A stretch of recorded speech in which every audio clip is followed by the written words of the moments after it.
again, it's Holy Land Uncovered. I'm Tal Heinrich. Today we have a special edition dedicated to women, and if we talk about religion and women here in Israel, there's one vocal group that cannot be overlooked. Our Shelby Weiner met them. They're called Women of the Wall. Shelby, what's your main takeaway from this encounter? Personally, it was very inspiring to be acquainted with such a powerful group of women that are within religion. It's very controversial here in Israel, and because of that, it gave it a little bit more edge, and it makes it all the more special, especially when we're talking about Women's Day and all of these strong ladies who are pushing forward for change. And you'll just have to check out the report because it speaks for themselves. Let's have a look. The Western Wall is one of the holiest places Israel has to offer, but also one of the most segregated. Many restrictions have been placed on the spiritual site by the government and the rabbi of the Western Wall.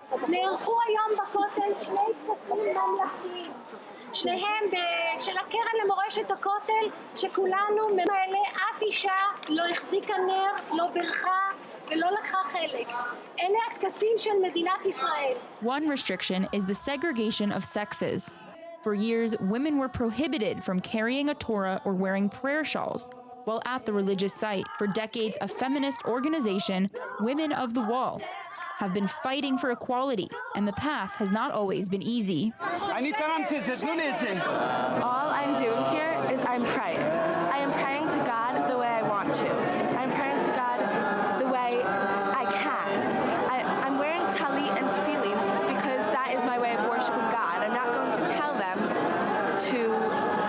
going to let them tell me not to. The Women of the Wall host a monthly prayer service and protest. Last year, their voices were heard, and the Israeli parliament approved plans to designate a new space open to egalitarian prayer and removed from the authority of the rabbinut. However, the bill is still facing opposition. Ultra-Orthodox factions and Prime Minister Netanyahu's party are threatening to withdraw the plan.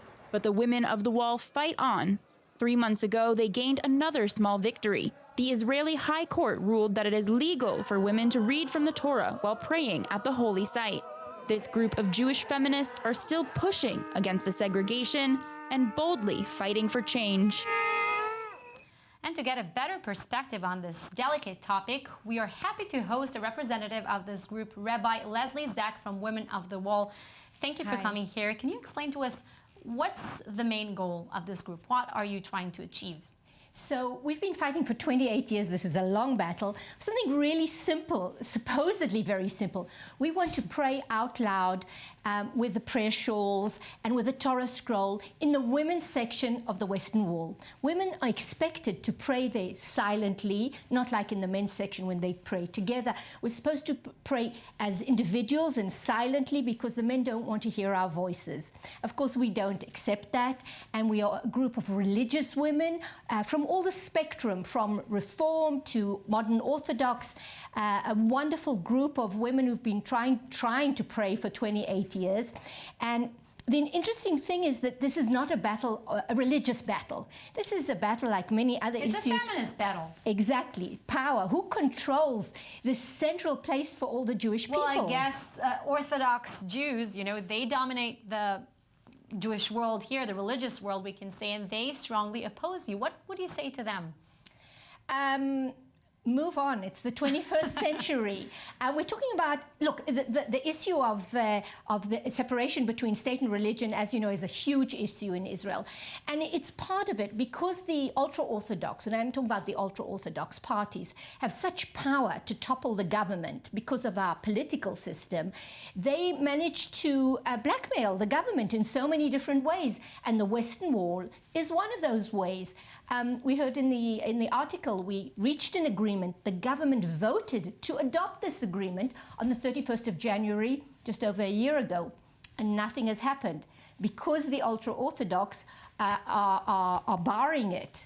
But I guess that there are some women who oppose your idea as well.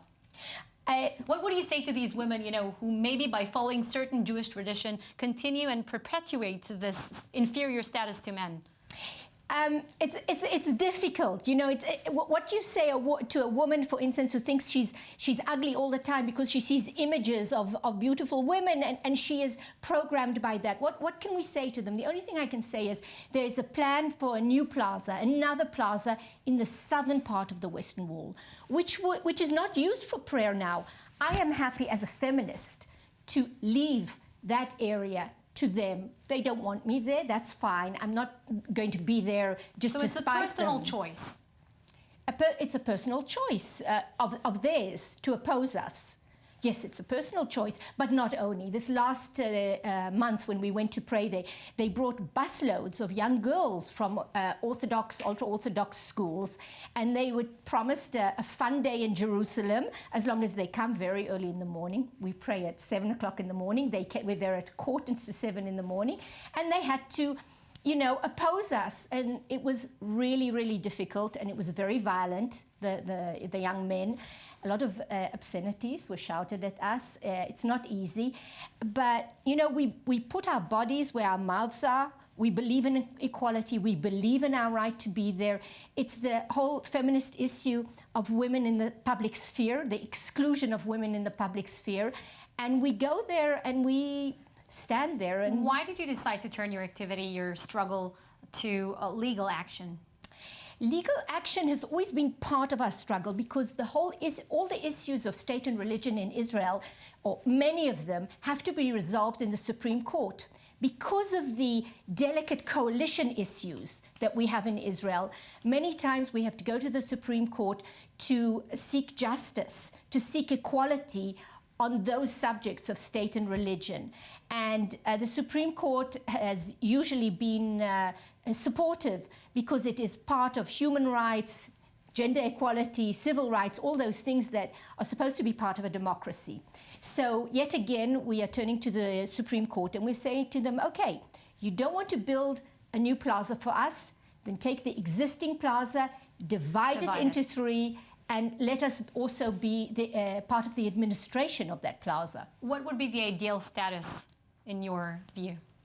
I think that Israel would gain, not only Israel, but all the Jewish world, would gain from the building and the establishment of a new plaza. Because it's an area that hasn't been used for prayer. So it's a feminist concept. We're enlarging the cake. We're not taking away from anyone. We're building a new area. Lesley Sach, thank you so much for this interview and very interesting insights. And now a short break, but don't go anywhere because next, we'll take a tour to the prehistoric site of Nahal Me'arot on the slopes of Mount Carmel, then go south to En Gedi National Reserve.